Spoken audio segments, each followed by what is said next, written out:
acompanhar, o que vale não acompanhar nessas questões recentes de Petrobras, de estatais aí. Qual que é a sua opinião sobre o que vale ficar no radar do investidor e o que não vale ficar no radar do investidor? Coisas que apenas são cortina de fumaça, coisas que são apenas declarações, né, que não servem justamente para os investidores. Olha, o que vale ser observado é o que tem relação direta com a atividade principal da empresa. No caso, a Petrobras, né, exploração, refino, distribuição e venda de derivados de petróleo e tudo mais. Então, o que você tem que ficar de olho como investidor é o que efetivamente ela toma de decisão dentro desse campo. E, inclusive, e é um dos fatores mais importantes, talvez um dos fatores mais importantes, é justamente como é que ela leva em consideração a precificação que ela aplica para os seus ativos. Para os seus ativos e para os produtos também, né? Porque assim, ó, de tempos em tempos, quando a gente entra nessa questão, e não foi só o Bolsonaro, isso aconteceu na greve dos caminhoneiros durante o governo Temer, aconteceu numa outra greve dos caminhoneiros no governo Dilma, recentemente até o pessoal achou lá uma reportagem da Folha, o FHC falando que não queria que reajustasse. Então, assim, é uma questão sensível, de fato, pesa no bolso de todo mundo e tudo mais. Só que o que você, como investidor, tem que olhar para a Petrobras? Você tem que olhar quais são as políticas que ela está levando em consideração. E, levando em conta que a Petrobras é uma empresa do setor de commodities, ela deve levar ao cabo a sua precificação de acordo com fatores internacionais. E por que isso acontece? Porque commodity é o mesmo produto, o produto que você compra aqui no Brasil é o mesmo produto que você compra em Xangai, é o mesmo produto que você compra nos Estados Unidos, na África do Sul, na Suíça, enfim. Então, levando em conta essa realidade, né, vamos pôr assim, não está valendo a pena comprar aqui no Brasil, aí você importa. Esses preços não são internacionais à toa, e não é uma questão de perseguição ao brasileiro ou qualquer classe do setor de transportes e tudo mais. É só uma questão de preços mesmo. Né? Tô falando que a gente tem contato com preços de combustível todos os dias, mas a soja também varia todos os dias. O feijão também varia todos os dias. O arroz, o minério de ferro, commodity varia todos os dias mesmo. E não é porque é um preço que tem impacto na vida das pessoas, que deve, de repente, como o Silvio Luna disse aí, sinalizou um dia depois de ter sido indicado pelo Bolsonaro, que a empresa não tem que objetivar só o lucro e ver questões sociais. É importante de ressaltar essa questão porque é o seguinte, com essa alta do petróleo que a gente tem observado, uma alta considerável aí de mais de 30% só em 2021, empresas desse mesmo setor no mundo inteiro se valorizaram. Por quê? Porque o ativo que elas comercializam acabou entrando em um valor maior, uma escassez maior, por diversos motivos o petróleo tem subido, e elas acabam se valorizando com isso. Qual das empresas desse setor ao redor do mundo que não acompanhou isso? Fora na Venezuela, o Brasil, a Petrobras.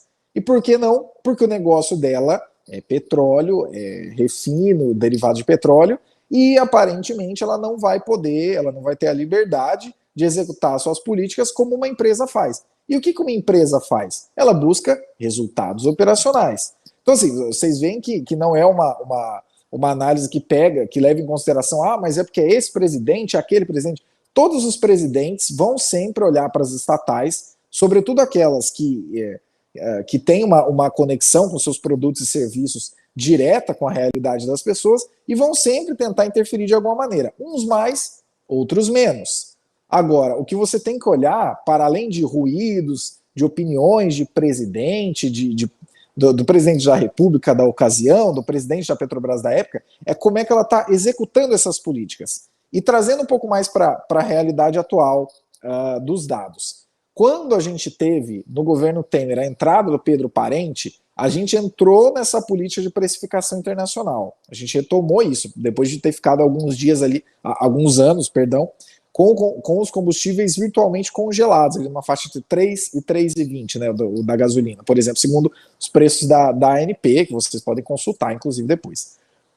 A partir do momento que a gente entrou nessa precificação, a gente o objetivo foi buscar uma certa paridade entre os preços que eram praticados no Brasil e os preços praticados internacionalmente. Beleza. Por que a gente, qual é um outro motivo que a gente tem que buscar isso e não pode fixar o preço? Simples. Como a Petrobras é uma empresa de economia mista, o governo tem uma parte considerável em decisões e tudo mais, mas ela é uma empresa de economia mista, ela tem capital aberto na bolsa. Todas as vezes que os produtos que ela comercializa têm que ser vendidos a um preço menor do que eles deveriam, ou seja, estou imaginando aqui, fixamos a gasolina a R$3, mas o preço que ela deveria estar valendo por ser um derivado do petróleo e o dólar petróleo em cotações elevadas, deveria ser R$4,50. Sabe o que é esse R$1,50? É o aumento da dívida da Petrobras por meio de subsídio, que, como é uma empresa de economia mista, vai acabar respingando em prejuízos não só para os acionistas. O Brasil inteiro vai ter que capitalizar a Petrobras. Isso já aconteceu anteriormente, tá? E não é só uma questão de corrupção e tal, a má gestão tá aí dentro. Então, você acionista que está pensando em Petrobras, isso não é uma recomendação, nem deixa de ser um aviso, mas fique de olho no que as políticas operacionais da empresa levam em consideração. Ou então, e aí vou deixar um pequeno spoiler de qual é a minha visão pessoal sobre isso, ou então aqueles resultados interessantíssimos que vocês viram serem soltados aí nos últimos dias referentes ao quarto trimestre, pode esquecer aquilo, porque o objetivo não vai ser mais buscar resultado, e sim olhar o povo ou qualquer outra coisa do tipo. Eu até ia fazer essa pergunta aí para você, né? Porque a gente viu os resultados muito interessantes do quarto trimestre de 2020. Essa questão toda acaba impactando no primeiro trimestre de 2021, né? Que inclusive hoje é praticamente o último dia de fevereiro, vai entrar março aí, mais um mês, então isso impacta aí a questão do primeiro trimestre de 2021. Então os acionistas, todo mundo que viu toda essa volatilidade e oscilação nos preços da companhia, mesmo com bons resultados no trimestre anterior, isso pode acabar tendo mais impactos ainda mais lá na frente, né? Depois da divulgação do primeiro TRI de 2021.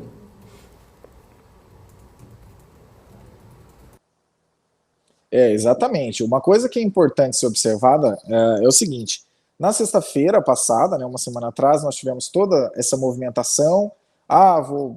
Vou demitir o presidente da Petrobras, que o mandato vai até dia 20 de março, se eu não estou enganado. Nós não vamos renovar ele na presidência, vamos colocar esse outro aqui e tudo mais, que inclusive é um gestor elogiado, tá? O Silvio Luna deixou uma gestão interessante ali em Itaipu, não é um gestor ruim, mas vai entrar na empresa em um momento em que o outro presidente saiu, como diria aquela velha frase, né? Ele foi saído porque ele não seguiu as práticas que levam em consideração os melhores resultados para a empresa. Então, assim, esses impactos, e essa é uma coisa interessante para você, investidor, sempre ter em mente, esses impactos eles nunca devem ser observados de uma ótica muito curto-prazista. Trazendo para o bom português, se você viu na segunda-feira que as ações caíram 20% e na terça-feira que elas subiram 10%, não significa que magicamente os resultados e o valor da empresa foi perdido em um dia e retomado no outro. Significa só que, depois de uma queda muito grande, quem acredita que os resultados da empresa continuarão sendo consistentes, vai se posicionar porque verificou uma oportunidade, olhou ali e falou, o preço caiu, eu verifico que é possível entrar. Agora, diante de uma situação em que, concordo com você, Felipe, um resultado muito positivo no quarto trimestre significa que isso traz um certo, não sei se é essa a expressão mais utilizada no mercado, mas traz um certo arrasto positivo, por assim dizer, para o primeiro trimestre desse ano, que inclusive agora, né, nós estamos no último dia útil de fevereiro, só temos mais março pela frente. Mas o que importa, em termos de criação ou destruição de valor de uma empresa, sendo estatal ou não, mas nesse caso aqui a gente está falando de uma estatal, que é a Petrobras, é o fato de que as políticas a serem levadas pela gestão da empresa podem gerar mais valor ou gerar menos valor. E em termos práticos, o que significa isso? Se a gente entrar nessa presidência do Silvio Luna à frente da Petrobras e o foco for Ah, não, agora a Petrobras não pode repassar os seus preços, se tiver um aumento de preço, ela vai ter que segurar preço, subsídio, aumenta a dívida e tudo mais. Ah, não, a Petrobras agora vai ter que investir em rodovia, sei lá. Eu falei esse ponto da rodovia porque ontem eu estava voltando para casa ouvindo a CBN e eu ouvi essa informação, que o Bolsonaro chegou a apontar.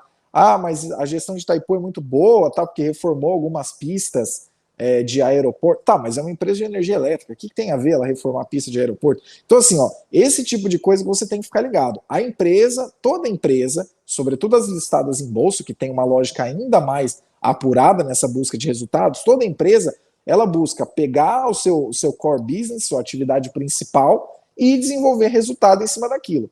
Caso o interesse da empresa não seja esse, seja por interferência do governo, seja por interferência externa, por qualquer motivo, caso o interesse da empresa não seja esse, não vale você pensar como uma boa opção de investimento.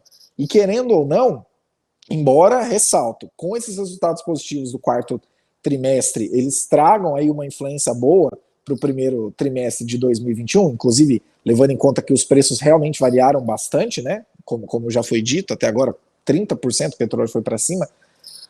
Ainda que tenha isso, o que você, investidor, tem que ficar de olho é para onde a Petrobras vai caminhar agora.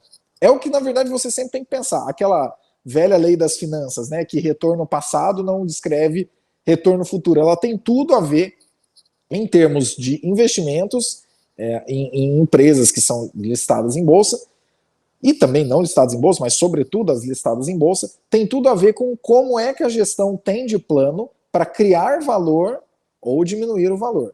E assim, um sintoma ruim para essa criação de valor, que me parece inclusive um rumo para a destruição de valor, é quando a empresa para de pensar na sua atividade principal e começa a cumprir outras funções. Porque no final das contas, ela vai acabar deixando de ter certo resultado com aquilo ali, de alguma maneira. Entendi. Ô, Caio, inclusive é bem interessante esse overview que você deu aqui, justamente porque a Rosane Aquino estava falando que queria saber o que você achava da Petrobras